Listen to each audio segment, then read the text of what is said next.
there are those In a powerful statement made at Scotland Yard this evening, the police commissioner said the hunt was now on for the killers of PC Keith Blakelock, and he was bitterly disappointed at the wall of silence on Broadwater Farm. I have regrets that anyone has been wrongly convicted.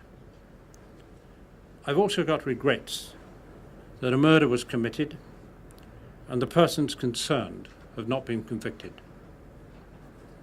I have regrets for the many victims on that night.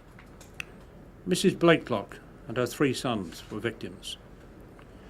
Police Constable Richard Coombs, who suffered injuries from which he has not recovered, and the majority of people who live on the Broadwater Farm who do not want the shadow of this murder hanging over their homes. Earlier, Mark Braithwaite, who was released on unconditional bail yesterday, went back to court to continue hearing the grounds of his appeal. But the judges decided to reserve their decision, prolonging the wait for much-wanted news on an acquittal.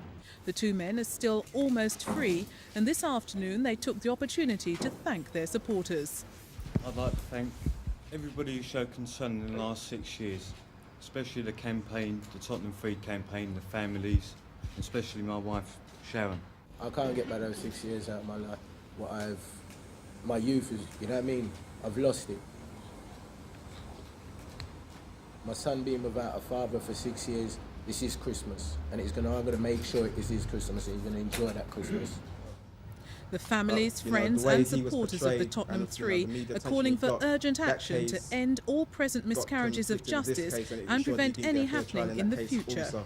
Every few months now, there is a major decision in which people are released, having served long terms of imprisonment after a trial by media based on inadequate forensic evidence and confessional evidence. We need a new appeal court system urgently in this country. There is no excuse whatsoever for the Home Secretary not to push a bill through Parliament within the next couple of weeks to end convictions based on uncorroborated confessions. These men are living proof of what can happen. There should also be a totally separate, independent body which can examine cases where serious concerns are being raised about the guilt or innocence of those convicted. It's expected the appeal court judges will announce their decision together with the reasons early next week. Deborah Bain for Thames News.